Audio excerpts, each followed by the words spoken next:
درهم قال يقول انطلقنا حاجين فإذا رجل فقال لنا إلى جنبكم قرية يقال لها الأبلة قلنا نعم قال فمن يضمن لي منكم أن يصلي لي في مسجد العشار ركعتين أو أربعا ويقول هذه لأبي هريرة سمعت قريبي أبا القاسم صلى الله عليه وسلم يقول إن الله عز وجل يبعث من مسجد العشار يوم القيامة الشهداء لا يقوم مع شهداء بدر غيرهم رواه أبو داود وقال هذا المسجد مما يلي النهر. وسنذكر حديث أبي الدرداء أن خصلات المسلمين في ذكر اليمن والشام إن شاء الله تعالى. الفصل الثالث عن شقيق عن حذيفة رضي الله تعالى عنه قال كنا عند عمر رضي الله تعالى عنه فقال أيكم يحفظ حديث رسول الله صلى الله عليه وسلم في الفتنة فقلت أنا أخذ كما قال هاتي إنك لجري وكيف قال قلت سمعت رسول الله صلى الله عليه وسلم يقول فتنة الرجل في أهله وماله ونفسه وولده وجاره يكفره الصيام والصلاة والصدقة والأمر بالمعروف والنهي عن المنكر. فقال عمر ليس هذا أريد إنما أريد الذي تموج فيه كموج البحر. قال قلت ما لك ولها يا أمير المؤمنين إن بينك وبينها بابا مغلقا. قال فيكسر الباب أو يفتح؟ قال قلت لا بل يكسر. قال ذلك أحرى ألا يغلق أبدا. قال فقلنا لحذيفة هل كان عمر يعلم عن الباب؟ قال نعم كما يعلم أن دون غد ليلة. إني حدثته حديثا ليس بالأغاليث.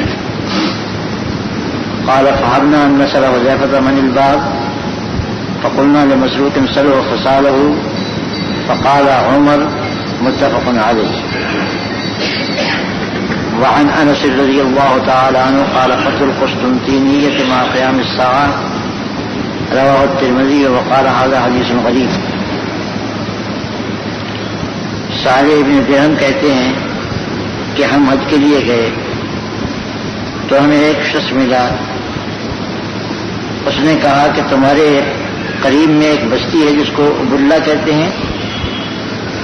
ہم نے کہا جی ہاں. انہوں نے کہا کون ضمانت دیتا ہے مجھ کو تم میں سے کہ نماز پڑھے گا مسجد عشار میں 2 رکعتیں یا 4 رکعتیں اور یہ کہے کہ یہ ابو ہریرہ کے لیے ہیں. میں نے اپنے محبوب صلی اللہ علیہ وسلم سے سنا ہے آپ فرماتے تھے کہ اللہ تعالیٰ اٹھائیں گے مسجد عشار سے قیامت کے دن ایسے شہید کہ نہیں کھڑے ہوں گے شہدائے بدر کے ساتھ ان کے علاوہ دوسرے لوگ. یہ ابو داؤد کی روایت ہے. حضرت شقیق فرماتے ہیں کہ حضرت حذیفہ رضی اللہ تعالیٰ عنہ نے فرمایا کہ ہم حضرت عمر رضی اللہ تعالیٰ عنہ کے پاس تھے تو انہوں نے فرمایا کہ تم میں سے کون ہے جس کو یاد ہو رسول اللہ صلی اللہ علیہ وسلم کی حدیث فتنے کے بارے میں. میں نے کہا مجھے یاد ہے جیسے کہ حضور صلی اللہ علیہ وسلم نے فرمائی تھی. حضرت عمر کہنے لگے ہاں بیان کرو تم بڑے شیر ہو. کس طرح فرمایا تھا رسول اللہ صلی اللہ علیہ وسلم نے؟ میں نے کہا میں نے رسول اللہ صلی اللہ علیہ وسلم کو یہ فرماتے ہوئے سنا کہ آدمی کا فتنے میں پڑنا اپنے گھر میں اور اپنے مال میں اپنے نفس میں اپنی اولاد میں اپنے پڑوسی کے بارے میں اس کا کفارہ بن جاتے ہیں روزہ نماز صدقہ امر بالمعروف نہی عن المنکر. حضرت عمر نے فرمایا کہ یہ میری مراد نہیں ہے. میری مراد ہے وہ فتنہ جو ٹھاٹھے مارے گا سمندر کی طرح ٹھاٹھے مارنا. میں نے کہا کہ امیر المومنین آپ کو اس سے کیا واسطہ ہے؟ آپ کے اور اس کے درمیان میں تو ایک بند دروازہ ہے. فرمانے لگے وہ دروازہ توڑا جائے گا یا کھولا جائے گا؟ میں نے کہا نہیں توڑا جائے گا. فرمایا پھر یہ اس لائق ہے کہ کبھی بند نہ ہو. شقیق کہتے ہیں کہ ہم نے حذیفہ سے کہا کہ کیا حضرت عمر جانتے تھے کہ دروازہ کون ہے؟ فرمایا ہاں جانتے تھے، جیسے کہ یہ جانتے تھے کہ آج صبح کے بعد رات آئے گی۔ میں نے ان سے ایک ایسی حدیث بیان کی تھی جو کوئی چیزتان نہیں تھی۔ شقیق کہتے ہیں کہ ہمیں حیرت ہوئی کہ ہم حضرت حذیفہ سے پوچھیں کہ دروازہ کون تھا۔ ہم نے مسروق سے کہا کہ تم پوچھو۔ انہوں نے پوچھا تو فرمایا کہ یہ دروازہ حضرت عمر تھے۔ یہ صحیح بخاری اور صحیح مسلم کی حدیث ہے۔ حضرت انس رضی اللہ تعالیٰ عنہ فرماتے ہیں کہ قسطنطنیہ کا فتح ہونا قیامت کے قائم ہونے کے ساتھ ہی ہوگا۔ یہ ترمذی کی روایت ہے اور ترمذی کہتے ہیں کہ یہ حدیث غریب ہے۔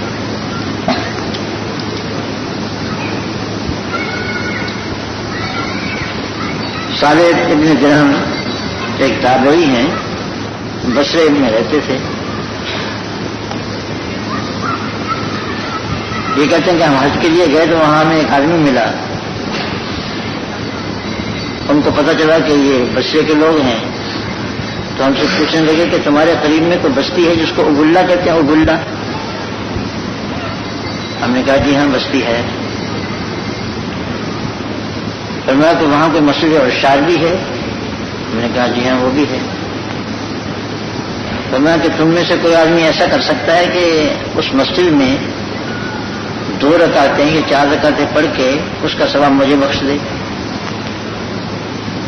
اور یہ کہے کہ یہ ہم نے 2 رکعتیں یا 4 رکعتیں ابو ہریرہ کی طرف سے پڑھی ہیں، معلوم ہو کہ ابو ہریرہ تھے یہ۔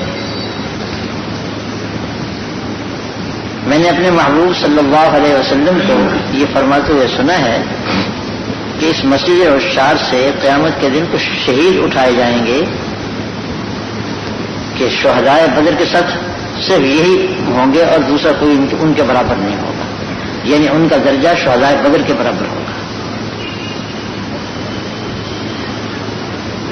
تو یہ آخری زمانوں کی جنگوں میں یہ حضرات شہید ہوں گے مسجد عشار میں،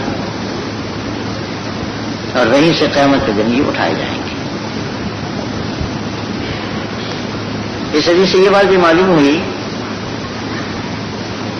کہ کسی کی طرف سے 2 رکعتیں یا 4 رکعتیں پڑھ کر کے اس کو ایصال ثواب کر دینا جائز ہے۔ یہاں یہ بات یاد رہنی چاہیے کہ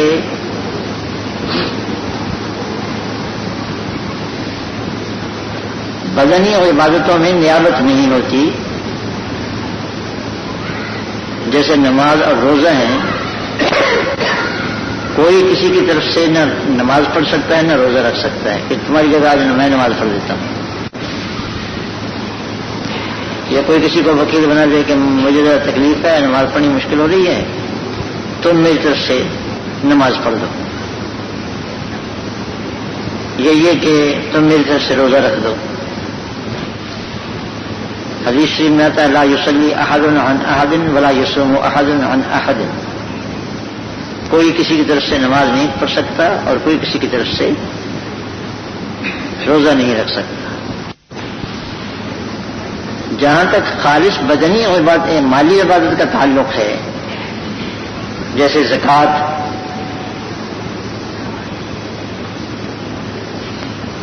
اس میں نیابت جائز ہے۔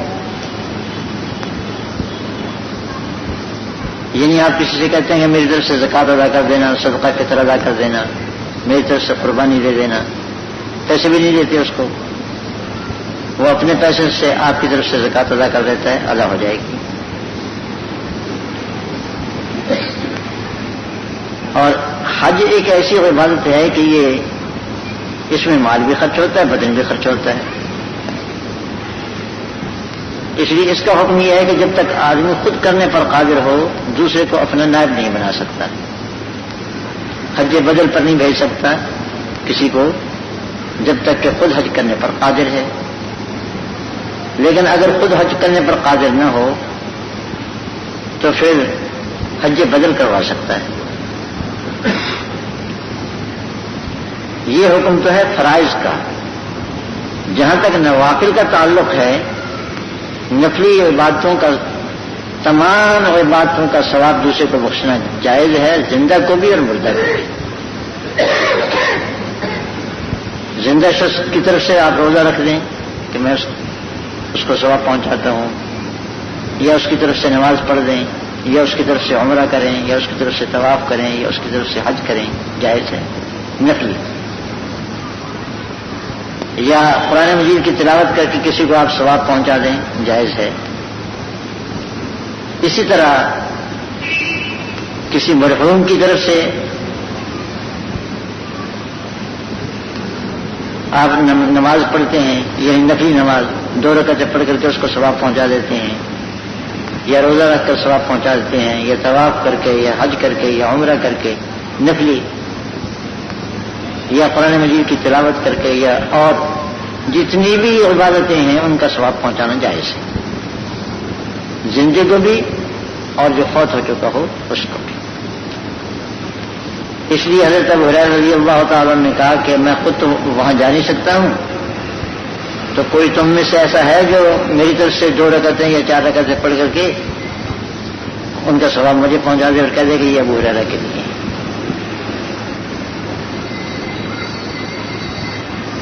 یہاں سے یہ مسئلہ بھی معلوم ہوا کہ متبرک مقامات میں یا متبرک اوقات میں عبادت کرنا افضل ہے لیکن اس کے لیے شارع کی طرف سے نص ہونی چاہیے. صرف ہم اپنی طرف سے اجتہاد کریں یہ کافی نہیں ہوگا. چنانچہ شب معراج میں لوگ نمازیں پڑھتے ہیں اس میں رجب کے مہینے میں کچھ ربیع الاول کے مہینے میں 12 ربیع الاول کی رات کو نمازیں پڑھتے ہیں لوگ ان کو بڑی راتیں کہتے ہیں. یہ لوگوں کا اپنا اجتہاد ہے. رسول اللہ صلی اللہ علیہ وسلم نے یہ نمازیں نہیں بتائیں. اس لیے علماء نے لکھا ہے کہ ان راتوں میں مسجدوں میں جمع ہونا اور لوگوں کا نماز پڑھنا بدعت ہے کیونکہ اس کو اپنی طرف سے دین کا ایک حصہ بنا دیں گے. حضور صلی اللہ علیہ وسلم تو بیان نہیں فرمایا. جس عبادت کو رسول اللہ صلی اللہ علیہ وسلم نے بیان نہیں فرمایا آپ اس کو اپنے پاس سے گھڑتے ہیں یہ ٹھیک نہیں ہوگا. ہاں نفلوں کی اجازت ہے نفل پڑھو اس سے کوئی نہیں روکتا. جیسے دوسری راتوں میں نفل پڑھنا جائز ہے ایسے ہی ان راتوں میں نفل پڑھ سکتے ہو کوئی ممانعت نہیں.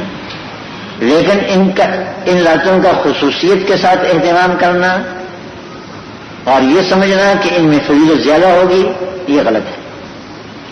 اگر فضیلت زیادہ ہوتی تو رسول اللہ صلی اللہ علیہ وسلم بیان فرماتے. ہدایت نے مسئلہ لکھا ہے کہ عید کی نماز کے لیے آدمی جائے عید کے دن اشراق پڑھنا جائز نہیں مکروہ ہے. عید کے دن اشراق پڑھنا مکروہ ہے. عید کی نماز سے پہلے نہ گھر پر پڑھے نہ عیدگاہ میں جا کے پڑھے اور عید کی نماز سے فارغ ہونے کے بعد عیدگاہ میں نماز نہ پڑھے گھر پر آگے پڑھتا رہے وہ ختم ہوگی مسئلہ. عید کا حکم ختم ہو گیا. صاحب ہدایہ اس کی وجہ بیان فرماتے ہیں کہ حضرت صلی اللہ علیہ وسلم نے اس دن نماز نہیں پڑھی باوجود آپ کے حریص ہونے کے نماز کے لیے. باوجود ہے کہ حضرت صلی اللہ علیہ وسلم کو نماز کا بہت ہی شوق تھا لیکن آپ نے اس دن نماز نہیں پڑھی نہ عید سے پہلے گھر میں اور نہ عیدگاہ میں جا کر. دوسری حدیث حضرت شقیق رضی اللہ رحمہ اللہ کی ہے. یہ تابعی ہیں اور اکابر صحابہ کو انہوں نے دیکھا ہے اکابر تابعین میں سے. یہ فرماتے تھے شقیق فرماتے تھے شاممت اصحاب رسول اللہ صلی اللہ علیہ وسلم فوجدتهم اخفاص. میں نے محمد صلی اللہ علیہ وسلم کے صحابہ کو دیکھا اور ان کا بغور مطالعہ کیا تو ان کی مثال تھی تالابوں کی. ایک تالاب ہے چھوٹا سا حوض ہے وہ ایک خاندان کو سیراب کر سکتا ہے. ایک تالاب بڑا ہے وہ ایک بڑے قبیلے کو سیراب کر سکتا ہے. اور ایک اس سے بڑا ہے، وہ ایک پورے شہر کو سیراب کر سکتا ہے۔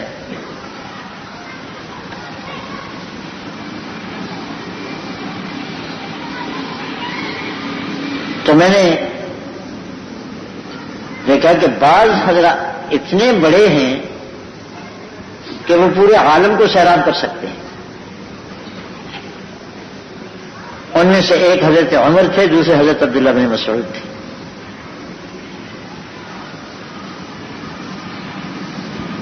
اور یہی شقیق یہ بھی فرماتے تھے کہ میں نے محمد صلی اللہ علیہ وسلم کے صحابہ کو دیکھا، ان تمام صحابہ کا علم 7 آدمیوں میں جمع ہو گیا تھا، اور پھر میں نے ان 7 پر غور کیا تو ان 7 کا علم 2 آدمیوں میں جمع ہو گیا تھا، ایک حضرت عمر اور دوسرے عبداللہ بن مسعود تھے۔ بارہ شقیق کہتے ہیں کہ ایک دفعہ حضرت حذیفہ رضی اللہ تعالی عنہ نے ہم سے قصہ بیان کیا کہ میں حضرت عمر کے پاس بیٹھا تھا، حضرت حذیفہ کہتے ہیں میں حضرت عمر کے پاس بیٹھا تھا، کہنے لگے بیٹھے بیٹھے کہنے لگے کہ بھئی تم میں سے کسی نے فتنے کے بارے میں رسول اللہ صلی اللہ علیہ وسلم کا ارشاد یاد رکھا ہے؟ میں نے کہا جی مجھے یاد ہے۔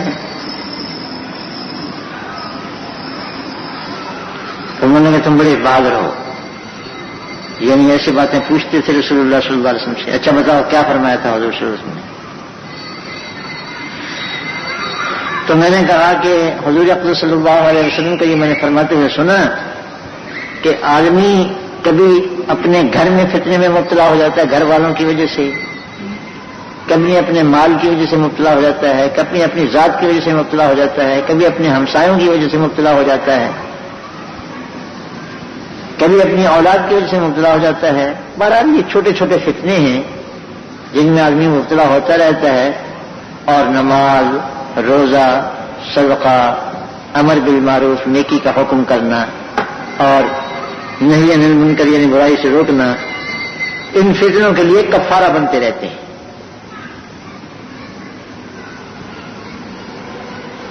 حضرت عمر فرمانے کہ میں یہ فتنہ نہیں پوچھ رہا، میں اس فتنے کے بارے میں پوچھ رہا ہوں جو سمندر کی طرح ٹھاٹھے مارے گا، یعنی بہا کے لے جائے گا۔ میں نے مسکرا کر کہا کہ امیر المومنین آپ کو اس فتنے سے کیا واسطہ ہے؟ آپ کے اور اس فتنے کے درمیان میں تو ایک بند دروازہ ہے۔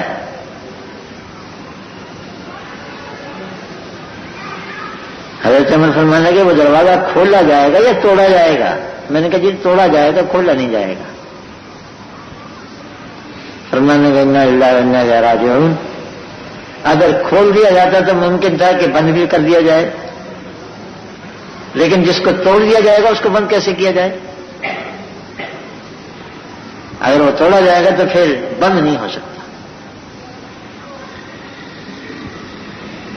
یہ گفتگو ہوئی حضرت عمر کے ساتھ۔ شقیق کہتے ہیں کہ ہم نے پوچھا کہ آپ نے تو یہ عجیب سی بات بتائی، حضرت عمر جانتے تھے کون دروازہ ہے یہ؟ تو فرمایا کہ کیا جانتے نہیں تھے؟ میں تو ان سے پہلیاں بیان کر رہا تھا، چیزیں بیان کر رہا تھا۔ میں نے ان سے حضور صلی اللہ علیہ وسلم کی حدیث بیان کی تھی۔ اب جب انہوں نے بگڑ کر یہ کہا کہ میں پہلی بیان کر رہا تھا، تو آگے ہماری یہ ہمت نہ ہوئی کہ ہم ان سے یہ پوچھ لیتے کہ وہ دروازہ کون تھا جو فتنوں کے آگے دروازہ، فتنے کے آگے دروازہ بند ہے، وہ کون دروازہ تھا؟ ہماری تو ہمت نہیں ہوئی۔ ہم نے مسروق سے کہا، مسروق بہت جلیل القدر تابعی ہے، حضرت عبداللہ بن مسعود کے شاگرد ہیں، حضرت عمر کے بھی شاگرد ہیں، اور ام المومنین عائشہ صدیقہ رضی اللہ تعالیٰ عنہ کی خدمت میں 2 سال رہے، ان کے بھی خصوصی شاگرد ہیں، بہت اونچے آدمی ہیں۔ کہتے ہم نے مسروق سے کہا کہ آپ پوچھیے کہ وہ دروازہ کون تھا۔ چنانچہ مسروق نے پوچھا کہ حضرت وہ دروازہ کون سا تھا؟ اور میں حضرت عمر خود دروازہ تھے، فتنوں کے سامنے بند باندھا ہوا تھا۔ اللہ کے شیر نے جس دن وہ دروازہ توڑ دیا گیا، اس دن سے فتنے آنے لگے.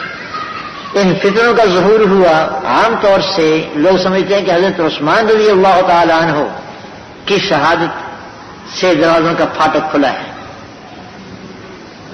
فتنوں کا دروازہ حضرت عثمان رضی اللہ تعالی عنہ کی شہادت سے کھلا. یہ بات صحیح ہے, اپنی جگہ درست ہے, لیکن حضرت عثمان رضی اللہ تعالی عنہ کو شہید کر دینا بھی تو ایک فتنہ تھا. اور فتنہ یعنی مسلمانوں کے ہاتھ سے شہید کلمہ گو لوگوں کے ہاتھ سے شہید ہوئے جو اپنے آپ کو مسلمان کہتے تھے, منافق, بخلاف حضرت عمر رضی اللہ تعالیٰ عنہ کے کہ ان کو کافر نے شہید کیا ہے, مسلمان کے ہاتھ سے شہید نہیں ہوئے. فجر کی نماز میں ابو لولو نے, مجوسی نے, جس نے خنجر کو بجھایا ہوا تھا زہر میں, حضرت عمر رضی اللہ تعالیٰ عنہ پر حملہ کیا تھا. حضرت عمر رضی اللہ عنہ نے فرمایا مجھے کتے نے کاٹ لیا ہے.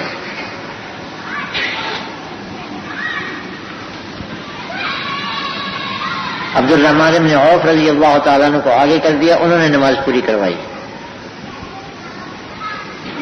اور بھی بہت سے لوگوں کو زخمی کیا اس نے, بال پکڑ لیا گیا.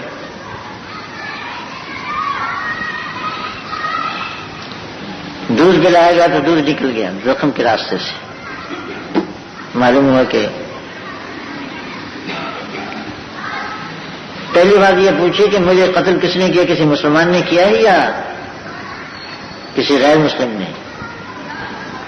بتایا گیا کہ ابو لولو مجوسی ہے, مغیرہ بن شعبہ کا غلام. فرمایا اللہ کا شکر ہے کہ میرے خون سے کسی مسلمان کے ہاتھ آلودہ نہیں ہوئے. اللہ کا شکر ہے میرے خون سے کسی مسلمان کے ہاتھ آلودہ نہیں ہوئے. مگر کیا ذی الحجہ کے اواخر میں آپ کو شہید کیا گیا اور محرم کے شروع میں آپ کو دفن کیا گیا. تو حضرت عمر رضی اللہ تعالیٰ عنہ حقیقت میں فتنوں کے سامنے بند تھے, بند دروازہ تھا جس کو توڑ دیا گیا, اور جب اس کو توڑا گیا تو پھر فتنے آنا شروع ہو گئے. اور وہ فتنے آہستہ آہستہ بڑھتے رہے یہاں تک کہ حضرت عثمان رضی اللہ تعالیٰ عنہ کے آخری 6 سالوں میں ان فتنوں نے زور پکڑ لیا. اس کا نتیجہ حضرت عثمان رضی اللہ تعالیٰ عنہ کی شہادت ہوئی. اور اس وقت سے پھر جو مسلمانوں کی ٹھنی آج تک بند نہیں ہوئی, سوال ہی پیدا ہوتا. اور آخری حدیث حضرت انس فرماتے ہیں کہ قسطنطنیہ کی فتح قرب قیامت میں ہوگی. بس یہ لڑائیوں کا باب تھا, یہ عجیب و غریب قسم کے مضامین تھے, کیونکہ پوری کیفیت جب تک سامنے نہ آئے سمجھ میں نہیں آتی. اس کے بعد اشراط الساعات کا بیان ہے, یعنی قیامت کی بڑی علامتیں. چھوٹی علامتیں تو پہلے آ چکی, قیامت کی بڑی علامتیں ان کا تذکرہ آئے گا. رواہ مسلم. علامات قیامت کا بیان.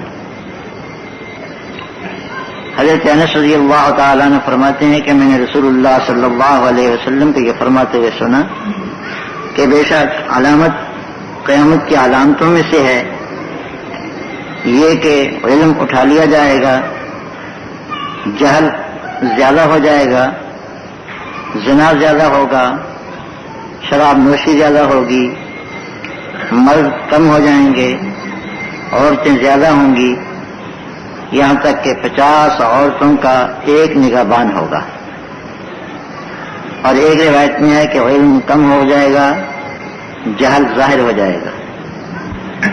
یہ صحیح بخاری اور صحیح مسلم کے حدیث ہے. حضرت جابر بن سمرہ رضی اللہ تعالیٰ عنہ فرماتے ہیں کہ میں نبی کریم صلی اللہ علیہ وسلم کی فرماتے ہوئے سنا کہ قیامت پہلے بہت سے جھوٹے ہوں گے, ان سے بچو. یہ صحیح مسلم کی حدیث ہے. حضرت ابو ہریرہ رضی اللہ تعالیٰ عنہ سے روایت ہے کہ رسول اللہ صلی اللہ علیہ وسلم کے دریں اثنا کے نبی کریم صلی اللہ علیہ وسلم ارشادات فرما رہے تھے، اتنے میں ایک اعرابی آیا، آگے کہا کہ قیامت کب ہوگی؟ آپ نے فرمایا کہ جب امانت ضائع کر دی جائے تو قیامت کا انتظار کرو۔ اس نے کہا امانت کا ضائع ہونا کیسے ہوگا؟ فرمایا جب معاملہ نااہل کے سپرد کر دیا جائے تو قیامت کا انتظار کرو۔ یہ صحیح بخاری کی حدیث ہے۔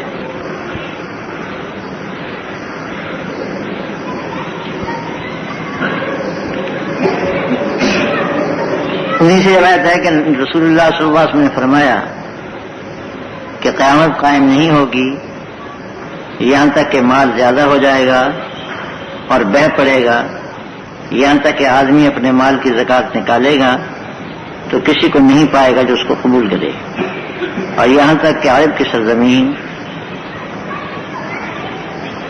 باغیچوں اور نہروں کی شکل میں تبدیل ہو جائے گی۔ یہ صحیح مسلم کی حدیث ہے۔ اور ایک روایت میں ہے کہ یہاں تک کہ آبادی احاب کو یا یہاب کو پہنچ جائے گی۔ حضرت جابر رضی اللہ تعالیٰ عنہ کہتے ہیں کہ رسول اللہ صلی اللہ علیہ وسلم نے فرمایا آخری زمانے میں ایک خلیفہ ہوگا جو مال تقسیم کرے گا اور گن کر نہیں دے گا، اور ایک روایت میں ہے کہ میری امت کے آخر میں ایک خلیفہ ہوگا جو لپیں بھر بھر کر مال دے گا اور گن کر نہیں دے گا۔ یہ صحیح مسلم کی حدیث ہے۔ اشراط شرط کی جمع ہے، اور شرط کہتے ہیں علامت کو۔ علامات قیامت کا بیان ہے۔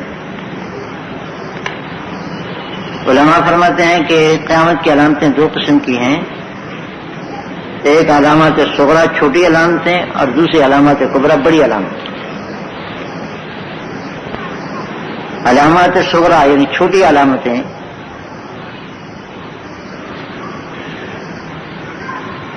یہ رسول اللہ صلی اللہ علیہ وسلم کے زمانے سے شروع ہو گئی ہیں۔ خود حضرت صلی اللہ علیہ وسلم کا تشریف لانا قیامت کی علامت تھی، اس لیے آپ کو نبی سعد کہا جاتا ہے، یعنی قیامت کا نبی، کہ آپ کے درمیان اور قیامت کے درمیان کوئی فاصلہ نہیں، اور یہ کہ آپ آخری نبی ہیں، کوئی اور نبی نہیں آئے گا۔ باہر کیا کہ یہ حدیث تو آگے آ رہی ہے۔ اس کے علاوہ چھوٹی چھوٹی علامتیں ظاہر ہوتی رہیں گی قیامت کی، آخر میں پھر علامات کبرا بڑی علامتیں شروع ہوں گی، جن کا مطلب یہ ہوگا کہ اب قیامت بالکل قریب ہے۔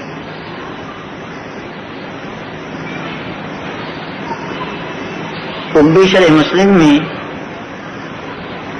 ابن رشد سے نقل کیا ہے کہ حضرت مہدی علیہ الرضوان کا ظاہر ہونا یہ علامات صغرا اور علامات کبرا کے درمیان برزخ ہے، یعنی یہاں علامات صغرا ختم ہو گئیں، اب علامات کبرا کا دور شروع ہو رہا ہے۔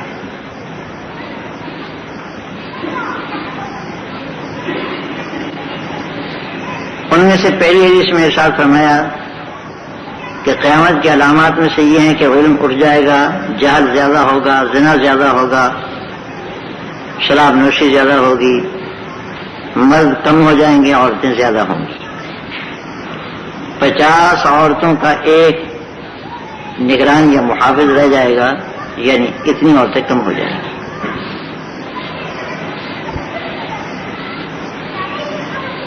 علم کا اٹھ جانا اور جہل کا زیادہ ہونا یہ پہلے آ چکا ہے، اور قریبی یہ ساری علامتیں پہلے آ چکی ہیں، پہلے احادیث میں ان کا تذکرہ آ چکا ہے۔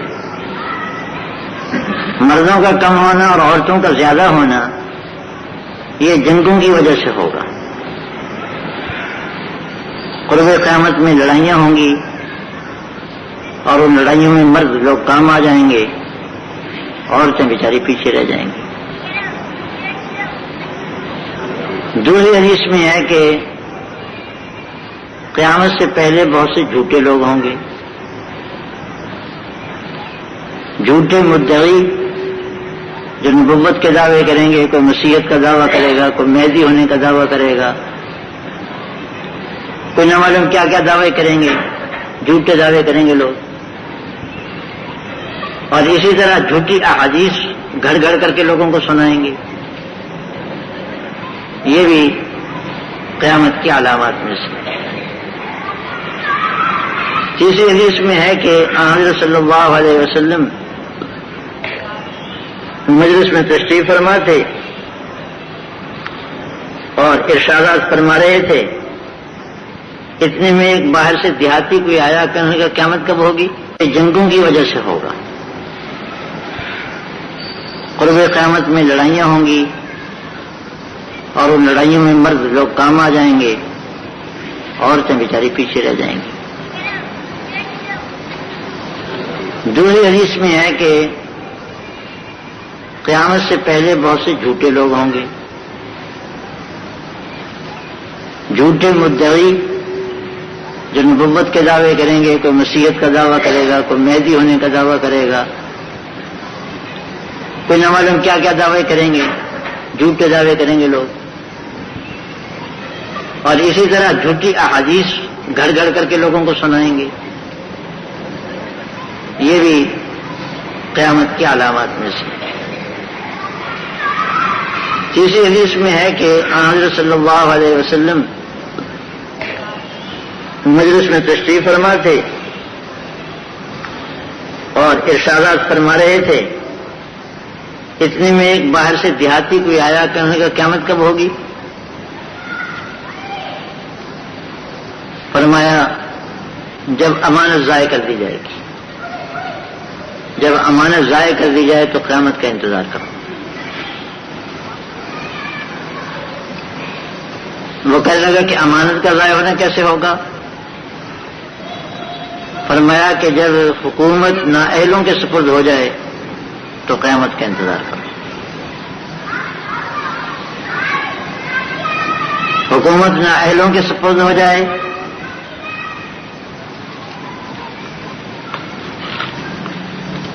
یہاں مرقات سے حاشیے میں لکھا ہے، مرقات اس کی شرح ہے ملا علی قاری کی، اس کے حاشیے میں لکھا ہے اے ممن لم یوجد فیہ شرائط الاستحقاق، یعنی حکومت ایسے لوگوں کے سپرد ہو جائے جن میں حکومت کے استحقاق کی شرطیں نہیں پائی جاتی، جیسے عورتیں، بچے، جاہل، فاسق، بخیل، بزدل، غیر قریشی. اور یہ تو خلیفہ کے معاملے میں ہے. کہتے ہیں باقی جتنے ارباب مناصب ہیں ان کو اسی پر قیاس کر لو، تدریس، فتویٰ، امامت، خطابت اور اس قسم کی چیزیں. خلیفہ کے لیے یعنی مسلمانوں کے سربراہ کے لیے شرط ہے کہ وہ مرد ہو، عورت نہ ہو، بالغ ہو، بچہ نہ ہو، عالم بلکہ مجتہد ہو، جاہل نہ ہو، عادل ہو، فاسق نہ ہو، بہادر ہو، بزدل نہ ہو، زیر کو ہوشیار ہو، بے احمق اور بے وقوف نہ ہو. یہ شرائط ہیں امامت کی. اور ایک الائمۃ من قریش، حضرت صلی اللہ علیہ وسلم نے فرمایا تھا کہ امام قریش میں سے ہوا کریں گے. غیر قریشی ہونا. اب اس کے بعد جو سلسلہ چل نکلا تو چلتے چلتے جہاں تک ہمارے یہاں تک پہنچ گیا، آپ کو معلوم ہی آپ کے سامنے ہی ہے. ملا علی قاری لکھتے ہیں یہ تو حکومت اور خلافت کے معاملے میں تھا. اسی طرح دوسرے مناصب سمجھ لو، کسی ملک کی گورنری ہے یا جج بننا ہے یا کسی علم کی تدریس ہے یا فتویٰ کا منصب ہے یا امامت اور خطابت کا منصب ہے. ان تمام مناصب پر جب نااہل لوگ مسلط ہو جائیں گے تو پھر قیامت کا انتظار کرو، قیامت ہی ہے پیچھے۔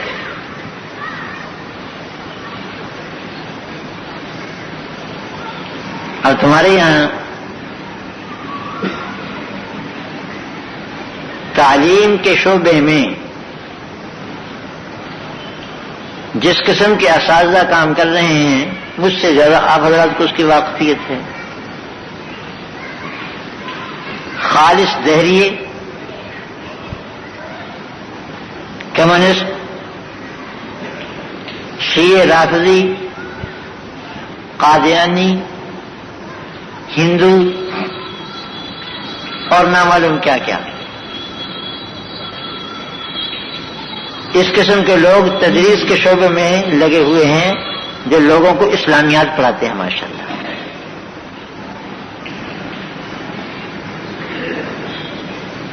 جب اس قسم کے لوگ طلباء کو پڑھائیں گے تو ان کی تعلیم و تربیت کا نتیجہ کیا نکلے گا، اس پر کسی تبصرہ کرنے کی ضرورت نہیں۔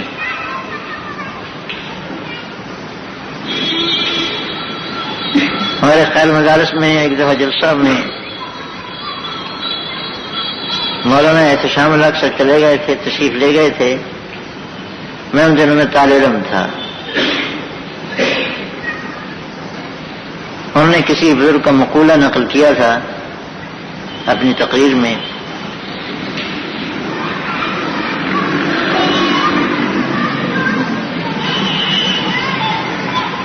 کہ استاد اگر صاحب ایمان ہو اور کفر اور زندقہ کی کتاب پڑھاتا ہو تو طالب علم مومن ہوگا،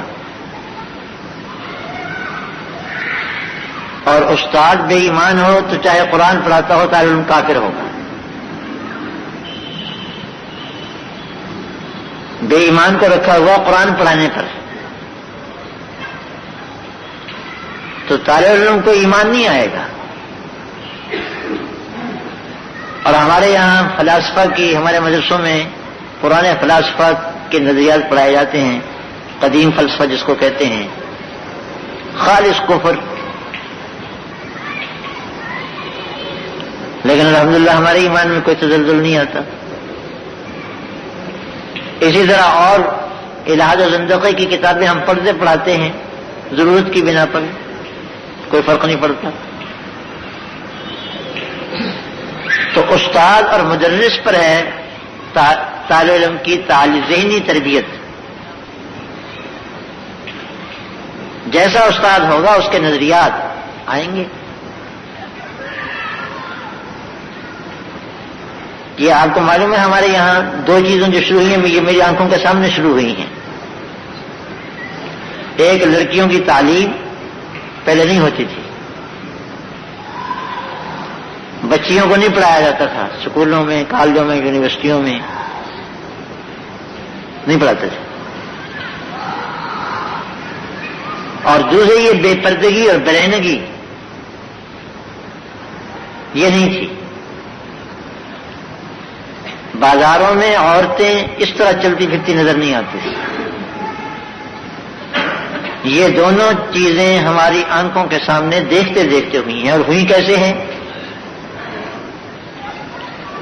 انگریزوں نے سکول بنائے اور ان میں چوڑے چمار قسم کے جو لوگ تھے نا، گھٹیا ذات کے، ان کو تعلیم دے کر استانیہ بنا کر کے بھیجا۔ کوئی عیسائی ہے، استانی ہے۔ اب وہ عیسائی ہوتے تھے دیسی، یہ چوڑوں سے عیسائی بن جاتے تھے، ان کو پڑھا پڑھو کے تھوڑا بہت استاد بنا کر کے بھیج دیا استانی کو۔ رفتہ رفتہ اس نے وہ اپنی مغربی لباس میں، یا یوں کہو کہ غیر اسلامی لباس میں وہ پڑھانے لگی۔ اس کو دیکھ دیکھ کر کے اس کی شاگردوں نے بھی وہی وتیرہ اختیار کر لیا، رفتہ رفتہ یہ چیز عام ہو گئی۔ غیر مسلم عورتوں نے ہمارے معاشرے کے اندر گھس کر ہماری عورتوں کو ان غیر انسانی اور غیر اسلامی وضع قطع کی تعلیم دی۔ اس کے نتیجے میں یہ چیز آئی۔ اور اب یہ جن بوتل سے باہر آ گیا ہے، اب آپ اس کو دوبارہ نہیں داخل کر سکتے. اب آپ چاہیں کہ پیچھے کی طرف لوٹ جائیں، ممکن نہیں.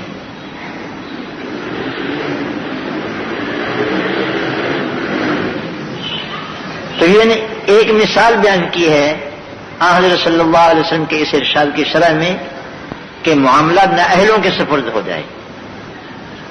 ہمارا طبقہ ہے علماء کرام کا، ہم لوگ جو ممبر پر بیٹھ کر تقریر کرتے ہیں، واقعی یہ ہے کہ مولوی صاحب تقریر کر رہے ہوتے ہیں، میں بازار سے گزرتا ہوں تو مجھے سن کر شرم آتی ہے کہ حضرت کیا ارشاد فرما رہے ہیں. یہ ممبر رسول کو زینت بخشی جا رہی ہے. اور عجیب بات یہ ہے کہ لوگ اس پر خوش ہیں.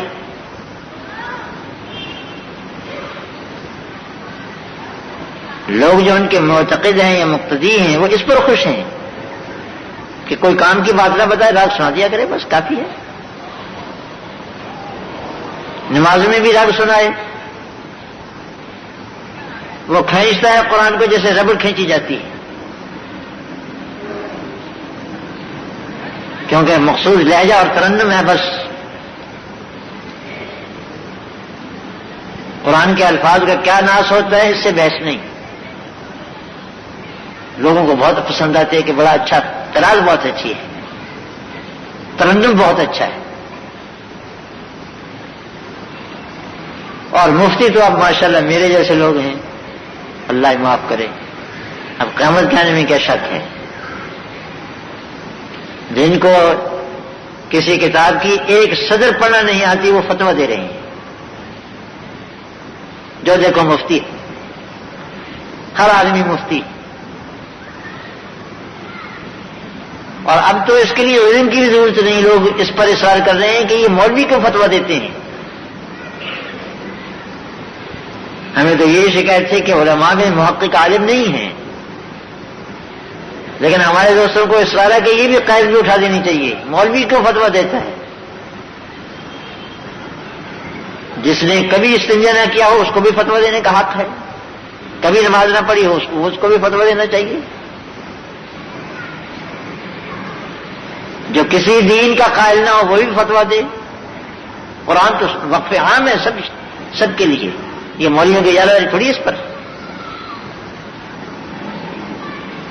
غزے کے یہ تمام نااہلی کی صورتیں، منصب قضا پر جج کی کرسی پر جو بیٹھ رہا ہے، آپ کو معلوم ہے حضرت عمر رضی اللہ تعالیٰ کا زمانہ تو صحابہ کا زمانہ تھا، اس کے باوجود حضرت کھاتے پیتے گھرانوں کے آدمیوں کو منصب دیا کرتے تھے کہ ان کی نیند بھری ہوئی ہے. جس کے باپ کو 2 وقت کی روٹی نہیں ملتی تھی وہ پڑھ پڑھا کر کے اچھے منصب پر فائد ہو گیا. اب اس کو بیچارے کو پتہ ہی نہیں ہے کہ مال و دولت کیا چیز ہوتی ہے، سمیٹ رہا ہے جو کچھ چاہے.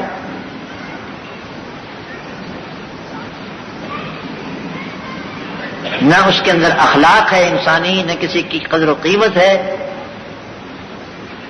اور نہ اپنے منصب کا لحاظ ہے.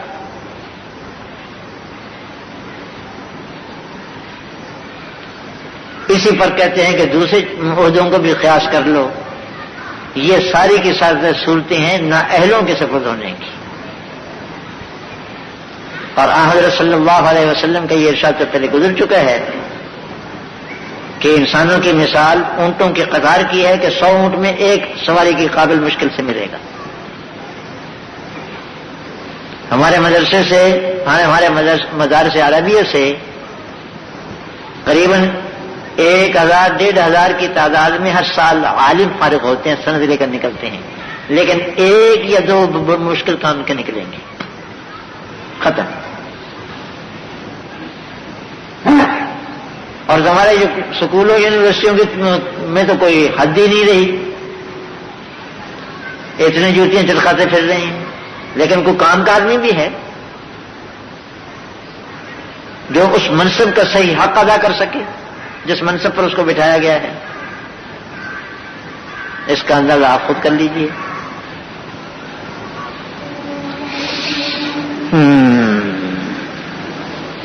چوتھی حدیث میں ہے کہ قیامت قائم نہیں ہوگی یہاں تک کہ مال بہت کثرت کے ساتھ ہو جائے گا، بے پڑے گا.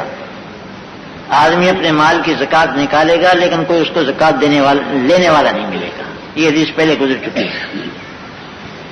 اور اس روایت میں اتنا اضافہ ہے کہ سرزمین عرب میں باغات ہو جائیں گے، نہریں کھل جائیں گی، اور مدینے کی آبادی احاب یا یہاب تک پہنچ جائے گی. کوئی جگہ تھی قریب میں. اور آخری حدیث میں ہے کہ آخری زمانے میں ایک خلیفہ ہوں گے جو کہ لوگوں کو مال دیں گے لیکن گر کر نہیں دیں گے، گن کر نہیں دیں گے، بلکہ اس طرح لپیں بھر کر کے دیں گے. جیسے دانے اٹھا کر کے دیے جاتے ہیں اس طرح وہ پیسے دیں گے لوگوں کو. اس خلیفہ سے مراد حضرت امام مہدی ہے. ان کا ایک مستقل تذکرہ آگے آ رہا ہے، ان کے بارے میں مستقل عرض کروں گا. لوگ مہدی کے نام سے بھی بہت متنفر ہیں اور مہدی کے نام پر لوگوں نے دھوکہ بھی بہت کھایا ہے.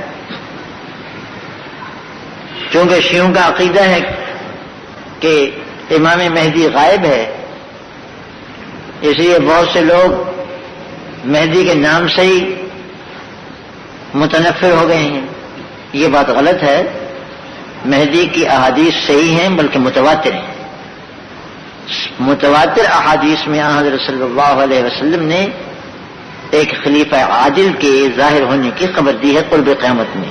اور جیسا کہ میں نے ابھی ذکر کیا، حضرت مہدی کا وجود یہ علامات کبریٰ اور علامات صغریٰ کے درمیان برزخ ہوگا.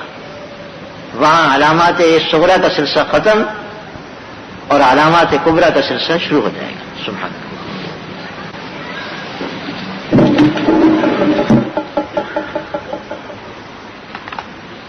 بسم اللہ الرحمن الرحیم. اللہم صل علی